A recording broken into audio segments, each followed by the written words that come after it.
semuanya, selamat pagi, selamat siang, sore, dan malam untuk Pak Tony dan teman-teman sekalian yang sedang menonton. Perkenalkan, nama saya Maria Sinia Firdaus dengan NRP 3103021113 dan juga di sini ada rekan saya Maria Yosefina Yersideklas dengan NRP 31030221110. Dan saya Evelina Melia dengan NRP 31030220046. Nah, di sini kita bertiga sedang ada salah satu tamu nih, yaitu rekan kita, teman kita, Clares Tayu. Boleh perkenalkan diri?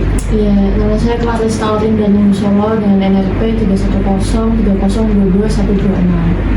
Oke, kira-kira kita hari ini ngapain ya, Evelyn? Oh, bahas apa ya kita hari ini? Ya.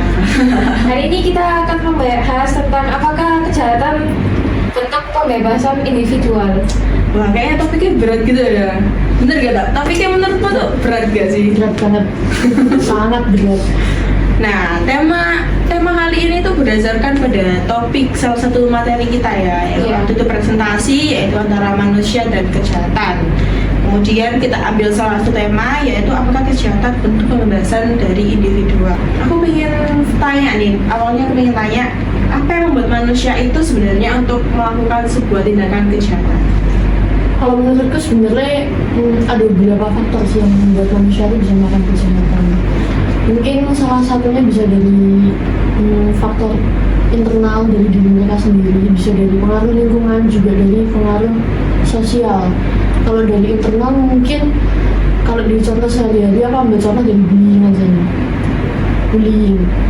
Misal ada anak yang sering dibully dan lain-lain, lama-kelamaan mental mereka terganggu dan lain-lain, terus itu bisa menyebabkan si anak yang terbully ini menimbulkan rasa dendam lah, semacam dendam lah. Itu nanti di kemudian hari bisa berubah menjadi suatu bentuk kejahatan juga, kalau menurutku gitu.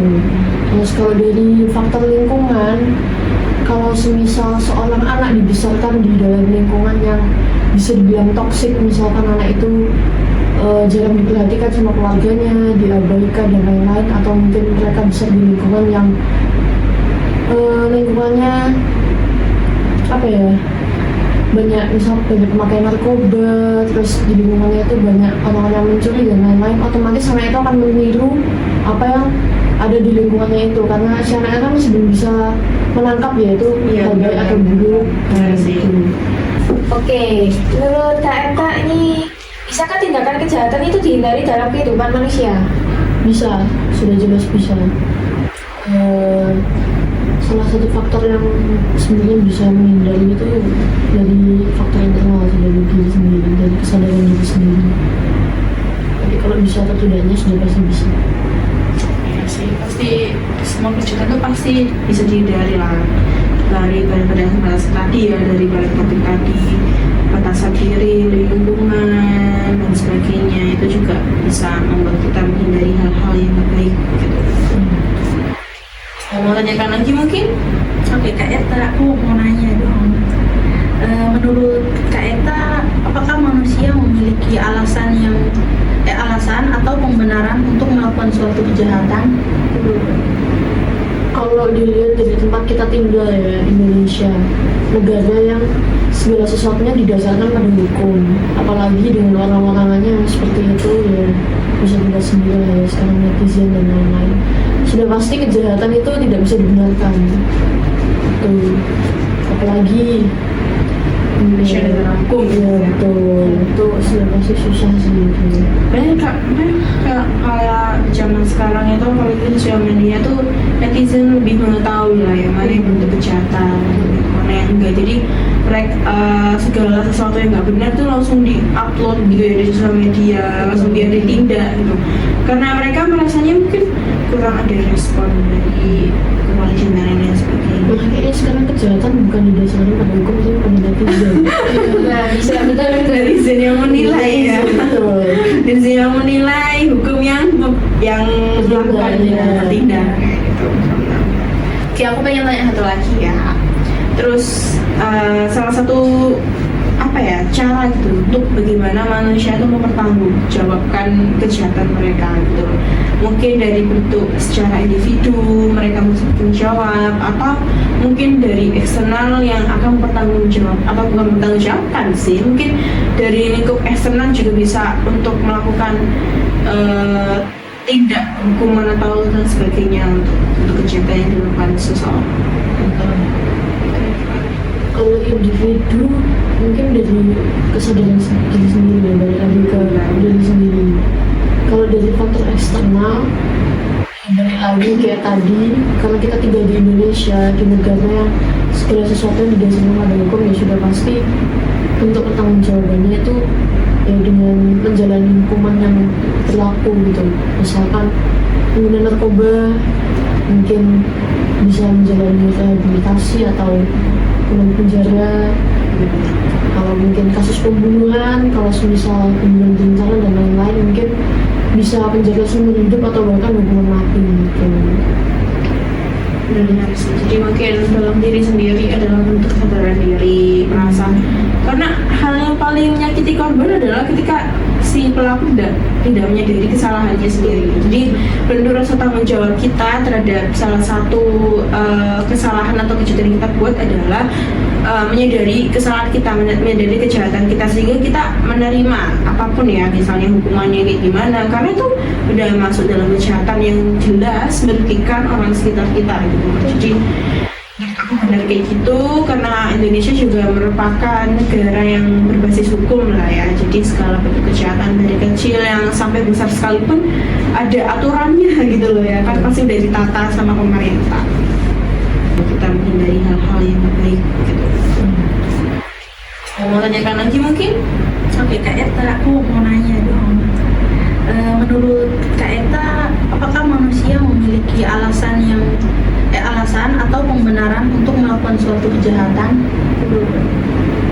Kalau dilihat dari tempat kita tinggal ya, Indonesia, negara yang segala sesuatunya didasarkan pada hukum, apalagi dengan orang-orangnya yang seperti itu ya, bisa kita sendiri lah ya, sekarang netizen dan lain-lain, sudah pasti kejahatan itu tidak bisa dibenarkan. Betul.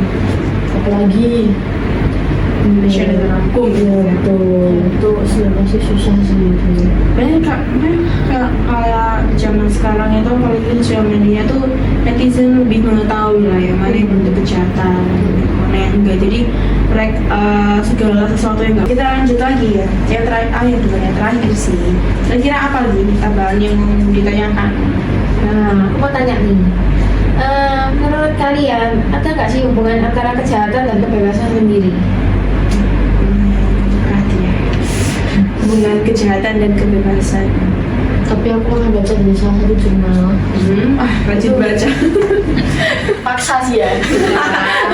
Gampang. Oke.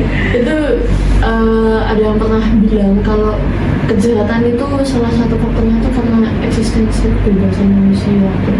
Oh iya. Sebenarnya memang kejahatan itu timbul karena kita merasa bebas untuk bertindak sesuatu ya, entah dari diri sendiri atau ternyata kita melihat lingkungan sekitar, kita merasa bebas untuk melakukan suatu tindakan. Jadi ketika seorang penjahat merasa mereka bebas dan juga dari lingkungan sekitar itu ada peluang untuk melakukan kejahatan, maka disitulah mereka melakukan sebuah tindakan kejahatan. Benar-benar menurut aku itu sih salah satu relasi dari antara kejahatan dan juga kebebasan. Aku juga pernah baca nih satu lagi dari jurnal juga ini. Di jurnal itu dibilang kalau kejahatan itu adalah isu besar yang sangat mempengaruhi kehidupan manusia. Nah, kalau dipikir emang benar mempengaruhi kehidupan manusia. Iya, memang benar. Merugikan banyak orang yang sekitar terdampak. Gimana berdampak ya? Karena yang pasti merugikan kan nggak ada sisi keuntungan kan. Jadinya kan juga kita sebagai manusia juga nggak bisa bebas gitu kan. Kita mau ini jadi takut, mau ini jadi takut. Iya, efeknya itu nggak ke korban aja sebenarnya. Jadi kita yang bukan korban pun jadi was-was. Was-wasnya itu kadang ke teman sendiri juga jadi kayak was-was gitu ya. Sendiri juga dalam sendiri gitu ya kan. Karena banyak banget berita di luar sana yang memicu kita untuk was-was ya kan, karena tindakan kejahatan itu tadi. bentuk kejahatan yang baru lagi. Iya benar-benar. Aku juga kayaknya pernah dengar satu kata-kata nih. Kayaknya bahwasanya penjahat atau orang jahat itu timbul dari orang baik yang tersakiti. Ya, kayaknya udah semuanya udah tahu kata-kata ini lah. Di depan nyata ataupun drama-drama juga semuanya kayak gitu. Pasti ada plot twist di belakang. Oh ternyata dia tuh gak sepenuhnya jahat. Dia tuh kayaknya dari orang baik yang tersakiti akhirnya dia jadi jahat gitu loh. Karena memang gak semua orang baik juga benar-benar baik. Gak semua orang jahat juga benar-benar emang dia jahat. Karena pasti juga ada sisi baiknya masing-masing. Gitu. Masih ada faktor tambahan. Ya jadi bisa dari perbincangan kali ini kayaknya kita bisa menemukan kesimpulan banyak hal ya, bahwasanya memang dari tadi apa yang tadi awal tadi bahwa kejahatan itu timbul karena faktor lingkungan juga bisa, diri sendiri juga bisa, kemudian dari faktor kebebasan masing-masing juga bisa, kemudian dari bentuk kejahatan juga dari yang tidak terlihat sampai terlihat. Itu juga kita juga bisa tahu semuanya ya bahwa kejahatan itu memang bentuknya sekarang itu seperti itu, banyak banget dari cewek ataupun cowok semuanya kayaknya udah pernah merasakan lah ya. Oke, untuk hari ini podcastnya cukup sekian. Makasih untuk Kak Eta udah mau jadi narasumber kita berbincang-bincang tentang ngobrol sama Kak Eta nih. Masa sih? Makasih loh.